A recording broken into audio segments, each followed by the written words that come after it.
Ang kwentong ito ay hango sa totoong buhay. Karanasan ito ni Elias taong 1990 sa lugar ng Masbate. Isa po akong manlalakbay. Tubong probinsya ng Masbate. Simula nang namana ko ang karunungan ni Ama bilang isang albularyo at ang bertod niyang tangan na pwedeng gawing proteksyon, pantaboy at panlaban sa mga alagad ng dilim. Gaya ng mga aswang ay naglakbay na ako sa kung saan saang lugar. Ang bertod na laging nasa aking leeg ay tinawag ni Ama na bertod ng bulalakaw. Namana daw niya ito sa aking lolo na dati ring isang albularyo pero may halong pagiging manunugis. Si tatay ay tanging panggagamot lamang ang naituro sa kanya ng ama niya. Pero ako ay nararamdaman ko na hilig ko rin ang makipaglaban sa mga kampo ng dilim. Para bang nananalaytay na ito sa aking dugo at sistema. Magkagayon man ay hindi ko pa nararanasang makipaglaban. Sa panaginip ko ay madalas na oo at sa mga aswang. Pagkatapos kong gawing iligtas ang halos lahat ng mga tao sa aming munting baryo at nabigyan ko na rin sila ng proteksyon, ay mas pinili ko ang maglakbay para tumulong sa ibang mga lugar na nangangailangan ng tulong at hindi kayang gamutin ng medisina ang mga karamdaman. Hindi naging madali ang ginawa kong iyon dahil marami akong nakaengkwentro na sa talambuhay ko ay iyon ang kauna-unahang naranasan ko ang mga ganoong kahindik-hindik na kaganapan. Sa unang sityo pa lamang na aking narating paglabas ko ng gubat, ay bumungad na sa akin ng isang nilalang na may sakmal-sakmal na aso sa leeg na tila wala ng buhay.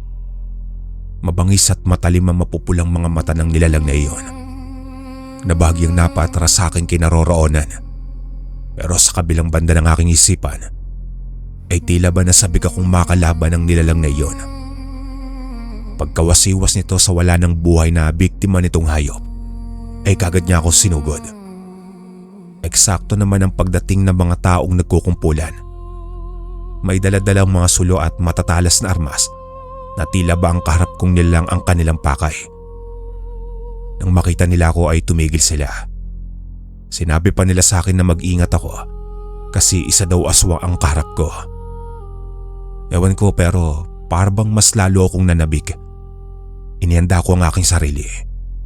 Kumuha ako ng dinikdik na bawang sa aking bulsa at pagkalapit ng aswang ay isinaboy ko ito sa kanya. Pumalahaw ang aswang habang sapo-sapo ang nasabuyang mata. Hindi na ako nag-aksaya ng oras ng mga sandaling iyon at pagkabunot ko ng aking matalas na itak ay malakas kong tinagpasan leeg nito. Dahilan para gumulong ang ulo nito sa lupa at nangisay ang katawan na bumagsak. Hindi nakaimik ang mga tao sa ginawa ko. Pero makaraan ng halos 1 minutong katahimikan ay nagpalakpakan sila. Pinuri nila ako sa katapangang ginawa ko. Hindi na din ako nabigla kasi gano'n naman madalas gawin ng mga kaanak ng mga pasyente na nagagamot ko sa aming baryo. Ang isa sa kanila ay lumapit sa akin at inilahad ang kanyang kamay. Nagpakilala ito sa pangalang Andoy. Ako naman si Elias. Kinagagalak kitang makilala, Andoy. Kinagagalak rin namin na makilala ka, Elias. Mukhang malayo pa yata ang lalakbayin mo ah. Gusto mo bang sumama muna sa amin para makakain na muna o makapagpahinga man lang? Malapit na din naman na mag-umaga eh. Buti at bilog ang buwan ngayon. Pagdating sa bagay na yan hindi ako tatanggi at talagang gutom na rin ako. Galing pa ako sa kabilang dako ng kagubatan. May munting baryo kami roon. Ganoon ba? O siya, sige Elias, tara na. Naglakad na nga kami pabalik sa kanilang sityo. Habang naglalakbay kami ay ikinukwento sa akin ni Andoy ang mga karasang nangyayari sa kanilang lugar. Tulad ng pagsalakay ng mga aswang na minamanipula ng mga mambabarang. Gusto daw kasing sakupin ng mga mambabarang ang kanilang lugar na hindi naman nila pinayagan sapagkat namana nila ito sa kanilang mga ninuno na dating mga manunugis. May kaalaman naman daw sila sa pakikipaglaban Subalit nangawala ang mga sandata nilang pinakatatago dahil mayroon daw isa sa kanilang lugar na pinagkanuno sila sa mga kalaban. At iyon ay hindi pa nila natutuklasan kung sino dahil magaling daw itong magbalat kayo. Sa isang malaking puno kami pumuesto upang makapagpahinga at hintayin ang pagsapit ng umaga. May bakal na lutuan, takure, lamesa at upo ang kahoy ang naroroon. Tila na sinadya iyon upang gawing tambayan. Sa may hindi kalayuan naman ay mga kabayan at mula sa isang bahay roon ay parang may nasasagap akong masamang presensya. Tinanong ko si Andoy at tinuro kung may problema ba ang mga nakatira sa bahay na iyon. Ang totoo ay hindi lang ang pamilyang nakatira sa bahay na iyan ang may problema, Elias. Marami sa kabayan na medyo malayo rito sa kinaroroonan natin ang biktima ng pambabarang. Elias, marami na din ang nangamatay sa mga taga rito dahil walang makagamot sa kanila. Ganon ba? Pwede niyo ba akong samahan mamaya para puntahan ng mga taong may sakit na barang? Tumango naman si Andoy bago niya nilagyan ng mainit na kape ang aking tasa. Pagsapit ng umaga ay kaagad na nga kaming kumilos. Sa bungad pa lamang ay nakita ko na ang isang maitim na enerhiya na bumabalot sa buong bahay. Sinabi ko kila Andoy na huwag silang lalapit dahil ang barang na nakalagay sa katawan ng buong pamilya ay nakakahawa kaya dumami silang nagkasakit ng ganoon. Naging pandemya ito sa kanilang lugar. Kinuha ko ang langis na may agua bendita, asin na may halong dinikdik na baging ng makabuhay. Saka ko binasbasan ng orasyon at ng liwanag mula sa aking bertud ng bulalakaw. Pagkatapos kong magawa iyon ay ipinaghalo-halo ko. Saka ako nagpakuha ng maligamgam na tubig. Ibinuhos ko ang aking mga sagradong sangkap roon. Saka ko ipinainom sa buong pamilya na nabarang. Nakakatakot na ang itsura nila. Puro bukol at pasa ang buong katawan at mukha. Pati na ang sanggol na panayang iyak dahil sa pag-inda ng kirot at sakit ng mga sugat nito. Makalipas ang ilang minuto ng pagpapainom, pare-parehong naginhawaan ng buong pamilya. Nakatulog na rin ng mapayapa ang sanggol. Mabilis na kumalat ang ginawa ko sa buong sityo. Kaya naman isa-isang nagsilapitan ang mga may karamdaman na nahawa ng barang na ginamot kong pamilya. Wala naman akong pagpipilian kung hindi ang tulungan sila, sapagkat naaawa rin akong pagmasdan sila sa hirap na hirap nilang kalagayan. Nagawa ko silang iligtas sa kanilang karamdaman, pero ang kapalit nyo na yung aking panghihina. Hanggang sa isang itim na usok ang lumukob sa akin at dinala ang aking espiritu sa isang lugar. Doon ay ang mga matatandang mambabarang ang galit na galit sa aking nakatitig. 5 silang naroroon at ang pang-6 ang lumukob sa akin at nagdala sa daigdig ng kanilang orasyon. Kahit hindi ko naiintindihan ang mga sinasabi nila, dahil sabay-sabay sila nag-uusal ng magkakaiba ang lumalabas na salita, ay nagawa ko pa rin pumikit at mag-focus sa aking mutya. Humingi ako rito ng gabay at nang maramdaman kong sabay-sabay na ipinupukol sa akin ng mga mambabarang ang pinagsama-sama nilang orasyong sumpa, ay doon na rin ako nagmulat ng aking mga mata. Hindi kayo magtatagumpay sa binabalak nyo sa akin, mga hangal na mambabarang. Kayo ang tatapusin ko sa sarili ninyong mga kuta. Sa gabay na mutya ng bulalakaw na aking tangan, ay nagpakawala ko ng matingkad na liwanag na siyang sumilaw sa mga kalaban. Pero sa pagkakataong iyon, ayoko naman ang nag-usal ng makapangyarihang orasyon ng isang albularyo. Tapos ay nagawa ko naman silang sabay-sabay na ikulong sa isang itim na garapon na may selyado ng aking karunungan. Unti-unti namang nagliliwanag ang paligid hanggang sa matagpuan ko ang aking sarili na katabi na si Andoy at ang isa pa nitong kasama na akay-akay nila ako. Mabuti naman, Elias, at gising ka na. Ikaw lang ang makakatulong sa amin ngayon. Ha? Bakit may problema pa bang iba? Nasa sagradong garapon ko na ang mga mambabarang na gumugulo dito sa inyong lugar. Ipinakita ko kila Andoy ang sinasabi kong bagay na may laman na 5 mambabarang at ang pang-anim ay ang usok na may korting tao na palipad-lipad sa loob ng garapon. Kahanga-hanga ka talaga, Elias. Subalit hindi pa lubos na ligtas ang aming sityo dahil sa pagsalakay ng isang haring aswang na tinatawag na Harimudon. Habang wala kang malay kanina, ay marami pa siyang nasugatan at nalapas sa mga nanghihina pang mga residente na napagaling mo mula sa kanilang sakit. Lintik, nasaan ang Harimudon na yan? Pagturo nila sa pinanggalingan namin, ay malakas akong tumindig sa kaginamit na mutya upang maging mabilis ang pagkilos ko pabalik roon. Kaagad naman kaming nagkaharap ng sinasabi nilang aswang na Harimudon. Pagkakita nito sa akin ay kaagad niya akong inatake. Umatake rin ako at kami ay nagsalpukan ng lakas. Halos pantay lamang ang aming sagupaan. Pero nang magpalabas ng makintab na liwanag ang aking mutya na siyang sumilaw sa mata ng Harimudon, ay tila nabawasan siya ng lakas. Dito ko na nasimulang mapatamaan ng aswang nang walang kahirap-hirap. Kaya naman mas lalo ako naging agresibong mapaslang ito nang makita ko ang mga kaawa-awang na biktima niya. Wala kang karapatang mabuhay dito sa mundong ibabaw, hangal na aswang. Wala! Sa pagpugot ko ng ulo nito, ay kasabay nun ng pagkatupok ng kanyang katawang Harimudon at naging isang matandang mambabarang. Pagtingin ko sa garapon ay nalulusaw na rin ang itim na usok na sa palagay ko ay kaluluwa ng aking napaslang. Natapos ko ang problema sa sityo na iyon. Nagpaalam na din ako kila Andoy upang muling maglakbay. Marami pa akong sityo, baryo at komunidad na nailigtas sa mga kamay ng mambabarang bago ako tuluyang bumalik sa aming munting baryo at nagretiro. Sa ngayon ay patuloy pa rin ako nanggagamot. Subalit hindi na ako naglalakbay pa. Wala na din kasi akong nababalitang aswang na nanggugulo.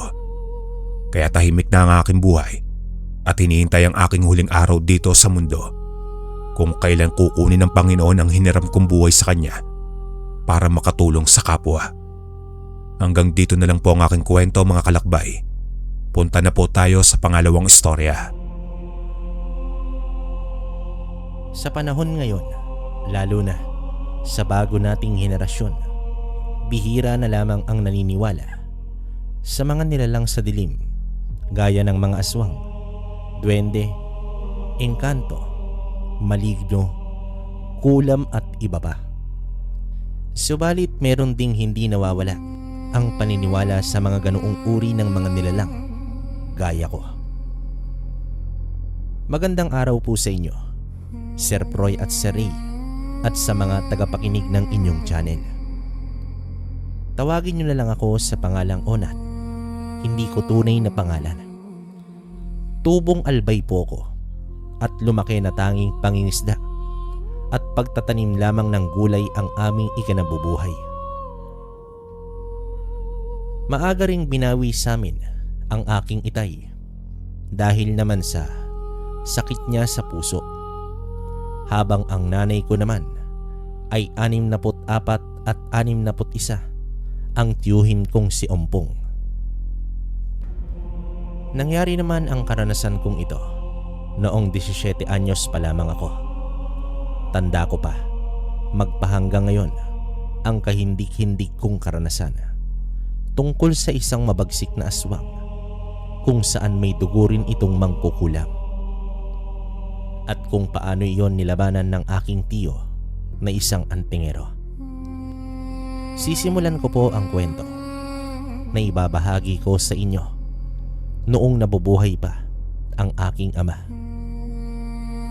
May kaibigan noon si tiyo na nagngangalang Nene at Elmo. Madalas niya isinasama sa bahay ang dalawa. Pero isang araw, nagtaka na lang si tiyo dahil sabay na naglaho ang dalawa. Hanggang sa nabalitaan na lang ni tiyo na nagtanan na ang mga ito. Subalit makalipas ang isang taon, muling nagbalik si Nene upang humingi ng tulong kay tiyo. Subalit bigo siyang matulungan ito. Simula rin noon, hindi na muling nagpakita pa sa kanya si Nene. Hanggang isang araw, sumulpot naman si Elmo at sinabing nakalaban umano nito ang mga aswang. Laking gulat ni Tio nang sabihin ni Elmo na nakasagupa nito ang babaeng naanakan nito. Lahi raw ito ng mga aswang at mangkukulam. Hindi naman makapaniwala si Tio sa kanyang narinig mula kay Elmo. Subalit, isang linggo ang lumipas. Napag-alaman ni Tio na patay na si Elmo. Pinatay umano ng nilalang sa dilim. Dito ko na po sisimulan ang aking kwento, Sir Ray. O Nat, anak. Bilisan mo na at nang makalis na kayo ng tiyuhin mo. Sinunod ko naman si nanay nun. Nagmamadali na akong kumain. Nang sa gayon ay makaalis na kami ni Tio Ompong. Saktong pagkatapos kong kumain ay siya ring pagdating ni Tio. Bitbit ang isang balde at lambat. Tapos ka na ba, Onat? Aalis na tayo kung gayon. Tumango na lang po ako dito. Saka binilisan ko na ang aking kilos.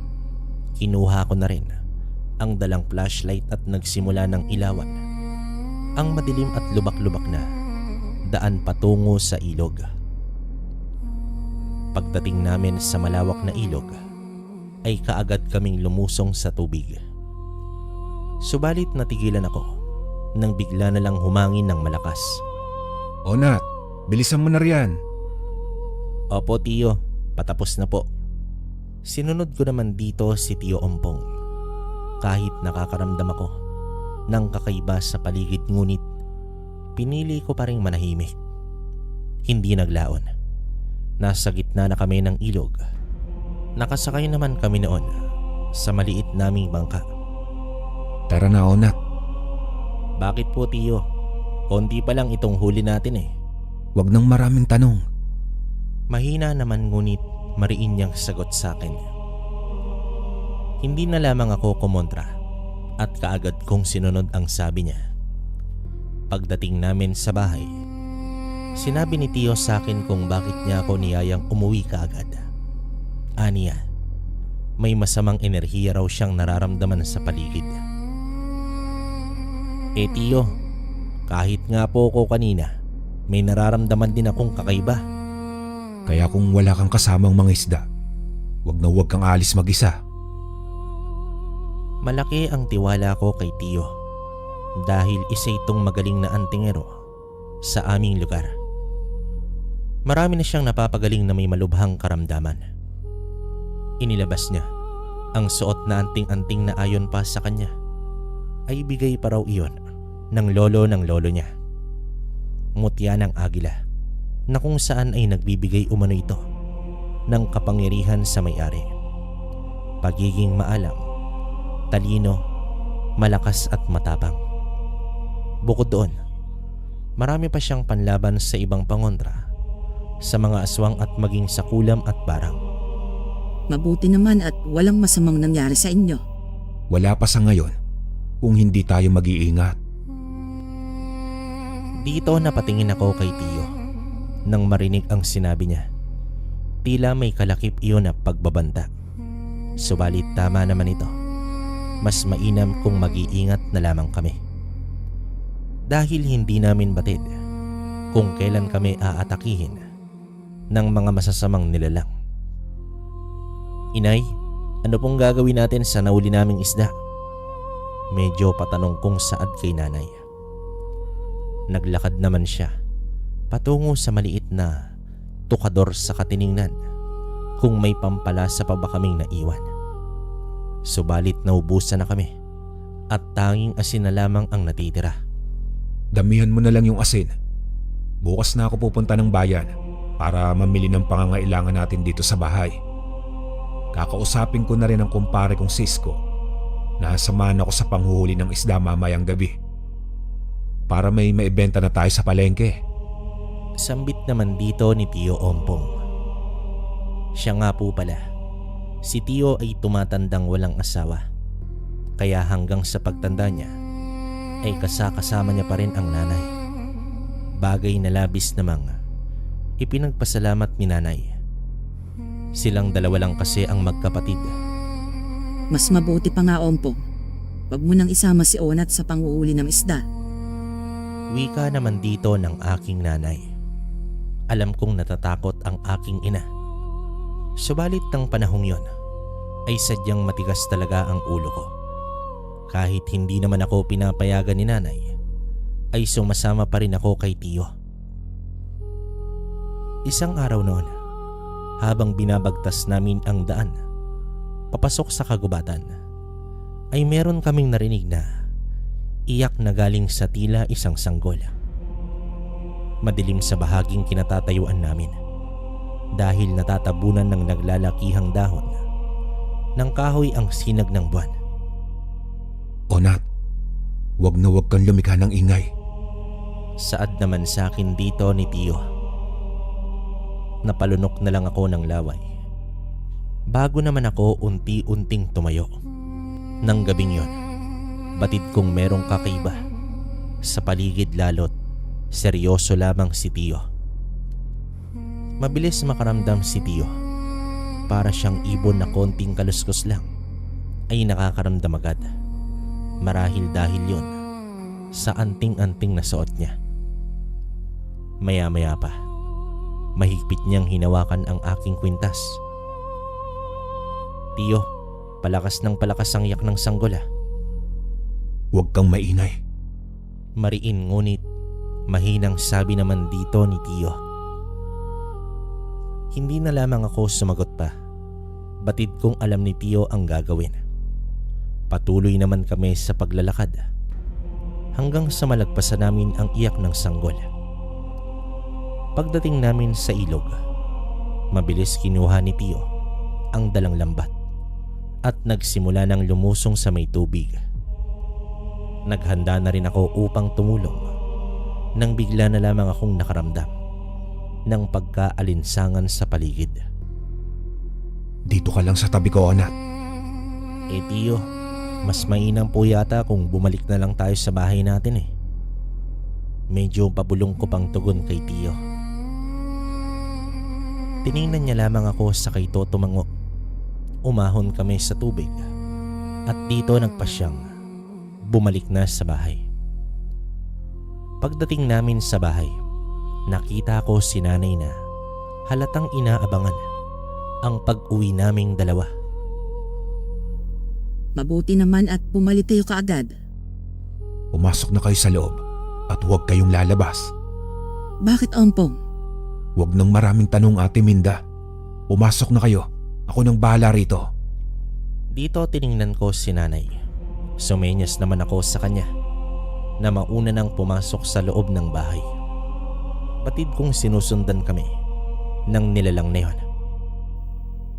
Onat, halika na. Umiling naman ako dito, kabaryo, nang tawagin ako ni nanay dahil may katigasan ang aking ulo. Kaya naman hinayaan na lamang ako ni nanay na sa labas ng bahay kasama itong si Tiyo. Makaraan nga ang ilang sandali, bigla namang umihip ang mainit na hangin. Kasabay ang amoy na parang kanal sa paligid namin. Tinakpan ko pa ang aking ilong upang hindi na maamoy ang nakakasulasok na baho. Subalit, lalo lamang itong nanonood sa aking ilong. Magpakita ka kung matapang ka. Alam kong nasa paligid ka lang at nagmamatsyag. Pasigaw naman naturan dito ni Tiyo. Napalunok na lamang ako ng laway nang sa isang ilap ay biglang kumalabog ng malakas ang bubungan namin. Halos magiba ito sa lakas ng pagkakabagsak ng nilalang na yon. Alam kong kilala mo ako, Ompong. Sambit naman dito ng nilalang. Lalo naman akong hindi nakaimik nang biglang sumugod ang nilalang sa tiyuhin ko. Pero mabilis nakailag si Tiyo. Kitang-kita ko sa malapitan ang pangit na itsura ng aswang. Kulubot ang balat at may hiwa sa bandang noo. Nanlilisik din ang mga mata habang nakikipagtagisan ng tingin sa aking Tiyo. Oo naman, kilalang kilala kita. Mabuti naman kung ganon. Kaya tapusin na natin to. Tiningnan ko naman si Tio Ompong.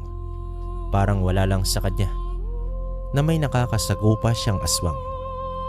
Sa edad niyang 61 ay maliksi pa rin ang kanyang kilos. Ilang sandali pa, muling sumugod ang aswang. Subalit nakailag ulit itong si Tio. Kaya naman walang sinayang na oras si Tio.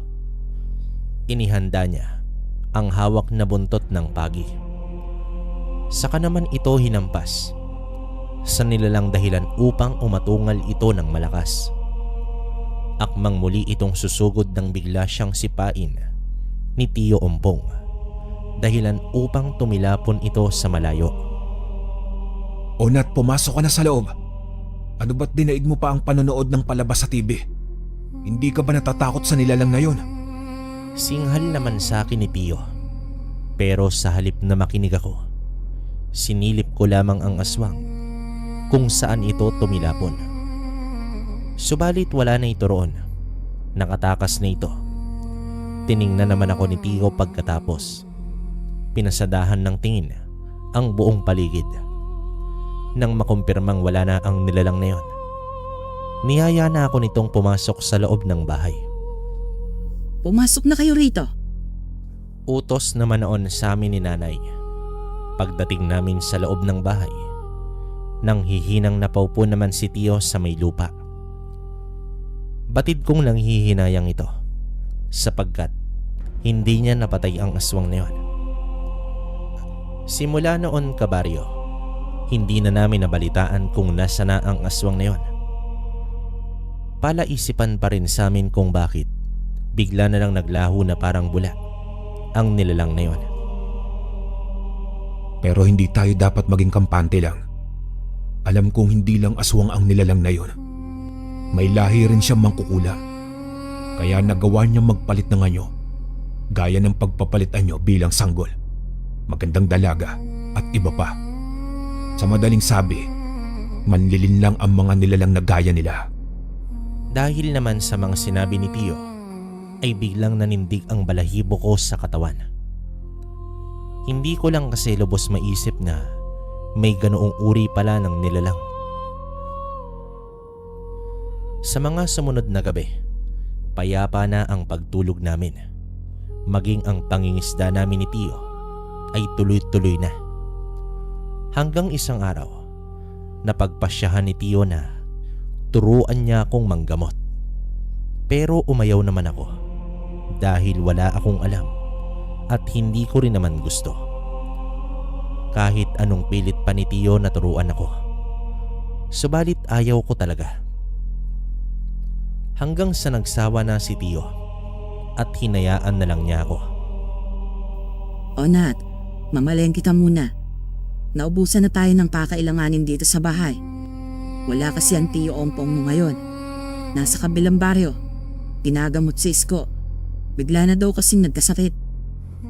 Magtatanong pa sana ako pero inapura na ako ni Nanay. Hapon na kasi yun at nang makabalik naman ako agad nang hindi abutan ng dilim sa daan. Medyo may kalayuan kasi ang bahay namin sa baryo, kaya kailangan may pondo kami upang hindi kami magpabalik-balik sa pagbili. Pagdating ko naman sa palengke, binilisan ko na lang ang aking pagkilos. Nang matapos kong mabili ang kakailanganin namin sa kusina, ay nagpasya na akong umuwi. Subalit natigilan ako nang mahagip ng paningin ko ang isang babaeng may hawak na bilao. Kasalukuyan siyang nakatayo sa gilid ng daan. May suot na itim na sombrero at laging nakayuko. Dahil lumabas na naman ang mausisain ko ay dahan-dahan akong lumapit sa kinatatayuan niya. O Nat, tara na. Tawag naman sa akin dito ni Tio. Kaya naman hindi na ako nakalapit sa babae dahil nabaling ang aking atensyon kay Tio. Nagtaka naman ako kung bakit dumating si Tio. Gayong ang sabi ni Nanay ay nasa kabilang baryo siya at ginagamot si Mang Isko. Tio, maayos na ba ang kalagayan ni Kuya Isko? Oo, sa awa ng Diyos. Kaya magmadali ka na at gumagabi na. Inakbayan naman ako ni Tio paalis sa lugar na yon. Subalit, bago naman ako tuluyang tumalikod ay nilingon ko ang kinaroroonan ng babae. Nakatingin na ito sa akin at kitang-kita ko ang malaking hiwa sa noo niya. Napalunok naman ako at hindi maiwasang mandiri sa pagkakataong iyon. Lalo't halos malaglag na ang hiwang balat sa noo ng babae. Bakas din sa mga mata ng babae ang galit, bagay na ipinagtataka ko. Hanggang sa pagdating namin sa bahay, naglalaro pa rin sa aking isipan ang nakita kong senaryo sa palengke. Lumipas pa ang mga araw.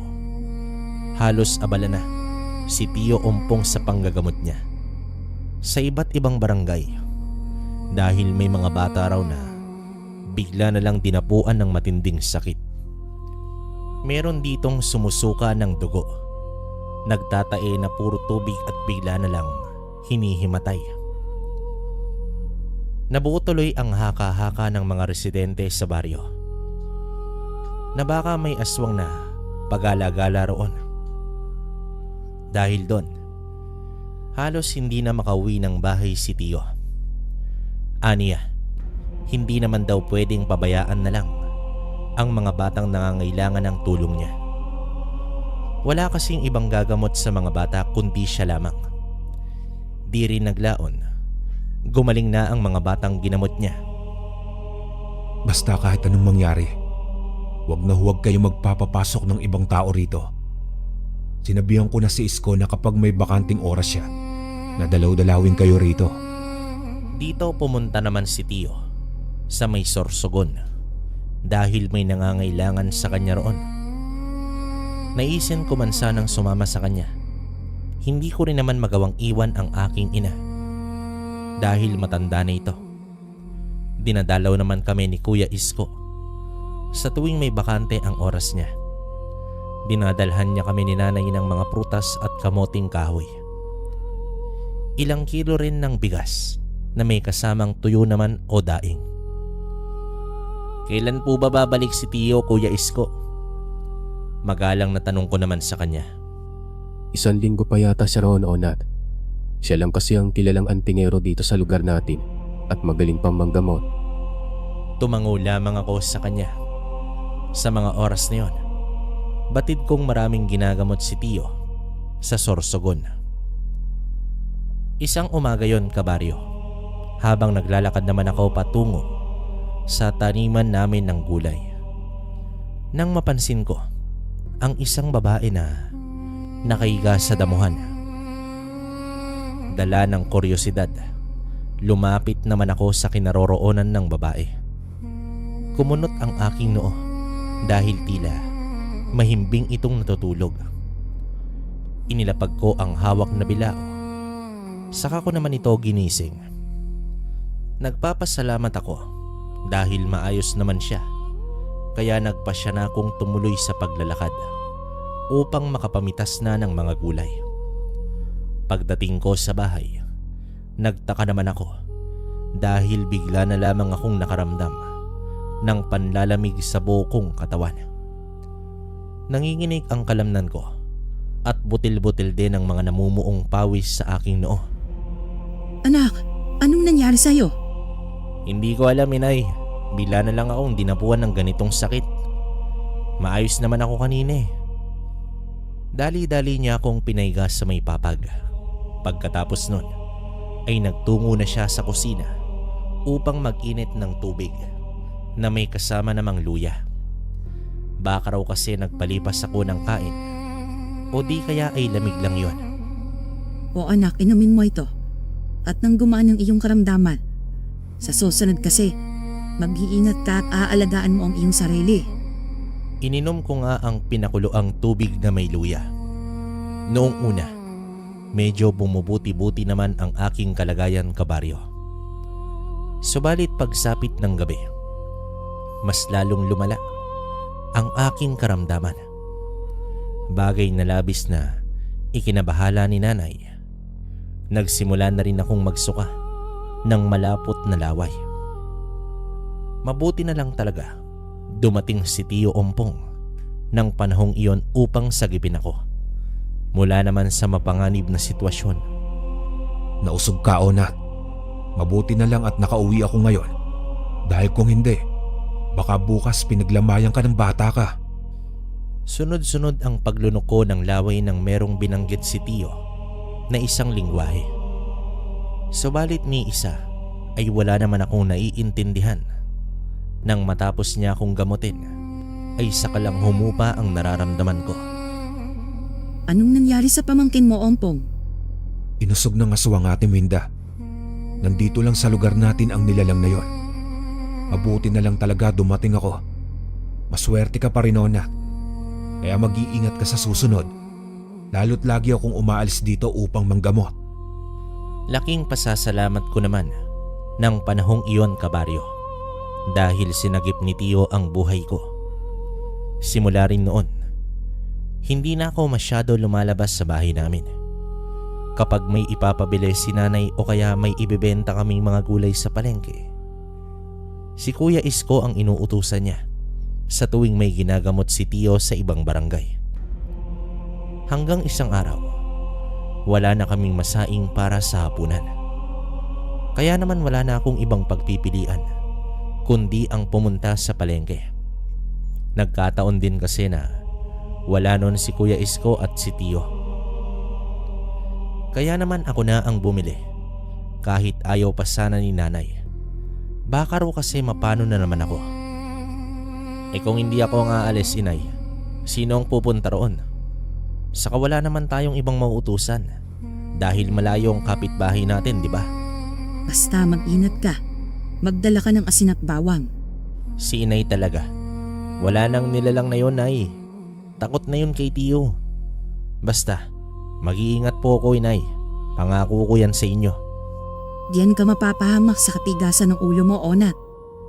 Inay, mag-iingat po talaga ako. Pangako po. Habang sa daan naman, kabaryo, hindi pa rin mawala-wala sa aking isip ang nangyari.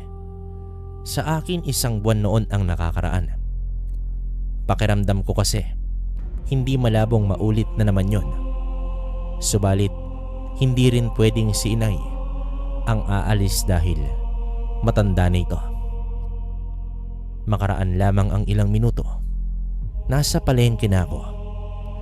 Binilisan ko na ang kilos para makauwi na ako agad. Nang matapos naman akong makabili ng bigas, dito na ako nagpasyang umuwi.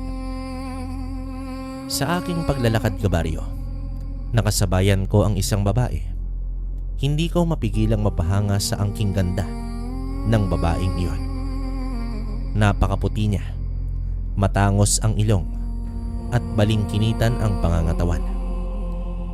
Nagulat pa ako dahil siya rin ang babaeng nakita ko na nakatulog noon sa may damuhan. Simula noon ay naging malapit na kami sa isa't isa. Dinala niya ako minsan sa bahay kubo niya na hindi naman kalayuan sa kinatitirikan naming bahay. Halos araw-araw din akong dinadalaw ni Nene. Naku, Nene. Mabuti naman at naisipan mong dumalaw rito sa amin. Wala naman po akong ginagawa sa bahay, Aling Minda. Pansin ko lang din na palaging nakayuko si Nene kapag nag-uusap naman kami. Mailap din hulihin ang kanyang mga mata. Gayunpaman, ipinagkibit balikat ko na lamang ang bagay na yon. Kami lang ni nanay sa bahay ng mga oras na yon. Nagkataon kasi na wala si Tio dahil bumalik ito sa Sorsogon. Meron na naman kasing nabarang daw roon. At sinadya pa talagang puntahan sa amin si Tio Ompong. Noong una, nag-aalangan sumama si Tio dahil ayaw niyang iwan kami. Subalit nagmamakaawa sa kanya si Manong Tasyo na gamutin ang apo nitong nabarang. Lumipas ang ilang araw. Dito ko na napagpasyahan na ligawan si Nene. Sinagot din naman niya ako kaagad. Umabot din ng halos 2 linggo ang aming relasyon bago yun nalaman ni nanay. Hindi naman ito naging tutol sa relasyon namin pero nagtataka si nanay dahil ni minsan walang nabanggit na mga magulang si Nene sa aming dalawa. Ne, nasa na pala ang mga magulang mo? Wala pa sila, Onat. Tumango naman ako bilang tugon niya. Hindi rin nagtagal ay nagpaalam na siyang umuwi. Maayos naman ang relasyon namin. Sa katunayan nga, umabot yon ng 1 buwan bago nalaman ni Tio. Kaya naman nais niyang makita ang aking kasintahan para naman daw makilala niya ito. Subalit nagtaka ako noon, kabaryo, dahil simula nang bumalik si Tio Ompong galing sa Sorsogon ay hindi na nagpapakita sa akin si Nene. Bagay na labis kong ipinagtataka. Pinuntahan ko siya sa barong-barong niya pero wala siya roon, maging ang mga gamit niya. Kaya naman dahil doon ay maraming katanungan ang sumusulpot sa aking isip. Kabaryo, hindi ko tuloy maiwasang pagdudahan si Nene. Pero sa kabila nun, hindi pa rin ako nawala ng pag-asa. Ompong, may nagkasakit na naman sa kabilang baryo. Tawag naman dito ni Kuya Isko kay Tio Ompong. Sa gulat ay hindi na natapos mag-agahan si Tio. Nagmamadali niyang kinuha ang sako bag kung saan nakalagay ang mga gamit niya. Sa panggagamot at mabilis na nilisan ang bahay namin. Pagsapit ng gabi, nagtaka naman ako nang biglang nagpakita si Nene. Tahimik lang siya habang nakaupo sa upuan namin na gawa naman sa kahoy. Maging si Nanay Minda, nang panahong yon ay labis ang pagtataka niya. Bigla na lang kasi itong sumusulpot pagkatapos nitong mawala ng ilang araw.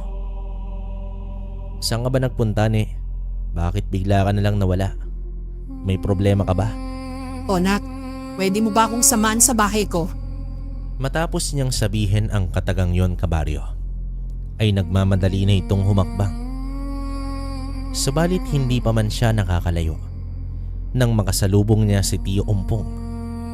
Bahagya naman akong lumapit sa kinatatayuan nila nang mapansin kong iba ang tinging iginawad ni Nene sa tiyuhin ko. At sa isang iglap ay bigla na lang nagbago ang itsura ni Nene. Mula sa napaagandang dalaga ay unti-unting kumulubot ang kanyang itsura. Naging isang matanda na ito na tila bruha dahil sa buhaghag na buhok niya. Naani mo'y alambre kung titingnan mo sa sobrang tigas. At ang nakakaagaw ng aking pansin ay ang kanyang malaking hiwa sa kanyang noo. Magbabayad ka, Ompong. Hindi ko kayo titigilan hanggat nabubuhay ako. Kung ganon, tapusin na natin to. Dito na umayos ng tayo si Tio at umusal ito ng dasal na tanging siya lang ang nakakaalam. Habang si Nene naman ay nanggagala'iting sugurin ang aking Tio. Maya-maya pa, bigla naman akong nangihina at bumagsak na sa lupa. Para akong sinasakal nun, kabaryo. Humanda ka, Ompong. Dahil si Onat ang magiging kabayaran ng kasalanan mo sa akin.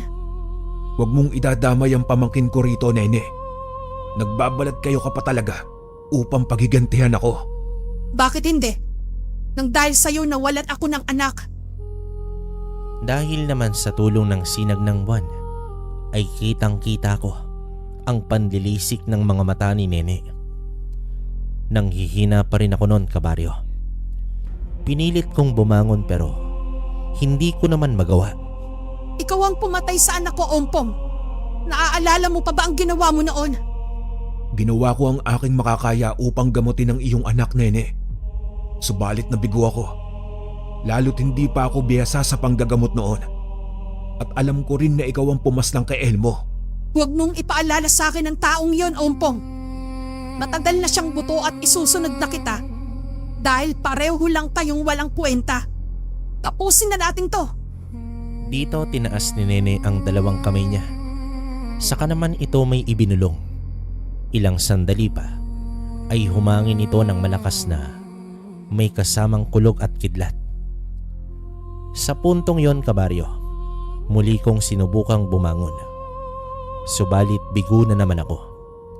Kaya ang ginawa ko na lang ay taimtim akong nagdasal sa Panginoon upang malabanan ni Tio ang aswang na yon. Nilabanan ni Tio si Nene, pero dahil sa galit at sa pagnanais na maaganti ay nahirapan si Tio na kalabanin siya. Hindi mo matatalo ang agimat ng agila, Nene. Dahil may taglay itong lakas at kapangyarihan. Alam kong galing ka rin saan ka namang kukulam. Pero walang silbi ang kapangyarihan mo kung gagamitin mo ito sa kasamaan. Tandaan mo, walang makakatalo sa kabutihan. Alam kong mabuti kang tao, Nene. Magpatawad ka na upang makamit mo na ang iyong katahimikan. Natigilan naman dito si Nene dahil sa mga sinabi ni Tio. Umiiyak ito at unti-unting lumuluhod sa lupa. Kaya naman sinamantala ni Tio ang pagkakataong iyon upang lapitan ako. Napansin niya kasing nanghihina na ako.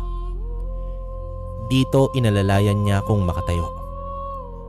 Subalit paglingon ni Tio ay wala na roon si Nene. Nakatakas na ito.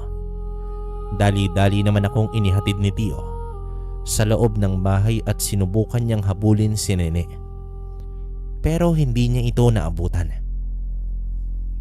Ngunit bago raw tuluyang makalayo si Nene ay nag-iwan ito ng pagbabanta kung saan ay babalikan umano niya kaming pamilya pagdating ng panahon. Simula ng pangyayaring iyon, hindi na muling nagpakita si Nene. Wala na kaming naging balita sa kanya. Subalit makaraan lamang ang isang buwan ay unti-unti kong napapansin ang panghihina ni nanay. Dito nagpasya naman kaming dalhin siya sa health center sa pag-aakalang kulang lang sa bitamina at para makapagkonsulta na rin. Pero wala namang nakitang sintomas sa kanya. Dahil doon, kabaryo, ay nababahala na ako sa pwedeng mangyari. Matanda na ako, anak. Kaya ingatan mo palagi ang iyong sarili. Inay naman, gagaling ka. Huwag kang magsabi ng ganyan. Ngumiti naman ito at hinaplos ang aking pisngi. Dito na tumulo ang isang butil ng luha sa kanyang pisngi. Saka naman ako nito niyakap. Sa pagkakataong iyon, hindi ko maiwasang umiyak. Ginamot siya ni Tio at napag-alaman namin na kinulam nga si nanay. Palipad hangin ang paraang ginamit pang kulam kay nanay. Nang mga oras na yon, ay wala na akong ibang naisip kundi si Nene. Nabahala naman ako dahil hanggat nabubuhay siya. Batid kong hindi siya titigil hanggat hindi siya makapaghihigante sa aking Tio. Kahit nasa malayo na siya, ay naghahasik pa rin siya ng lagim. Maayos na ako, anak. Mag-iyaw ka ng manok bukas ng umaga. Masarap pumigop ng sabaw. Sige po, inay. Salamat naman sa Diyos at dininig niya ang aking panalangin. Maayos na nga si nanay kinabukasan nun, kabaryo. Nakahinga ako ng maluwag dahil wala nang nagkakasakit sa amin. Kahit pa sa mga sumunod na mga araw. Napanatag na ako kahit papaano.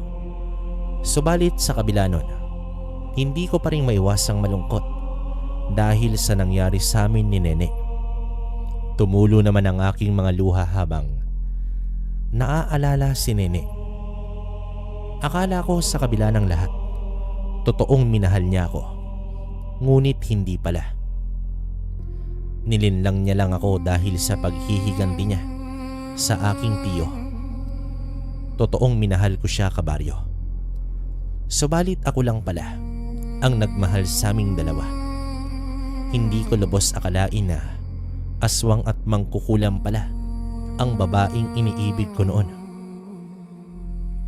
Hindi na rin niya kami ginambala, kabaryo, dahil may ibinigay si Tio sa amin na proteksyon laban sa kulam, barang at sa iba pang masasamang elemento.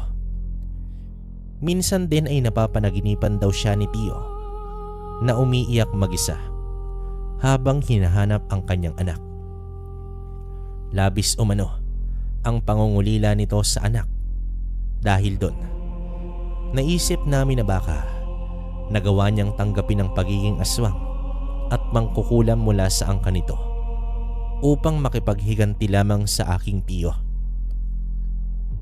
Sa ngayon, kabaryo, pumanaw na ang aking Tio habang si nanay naman.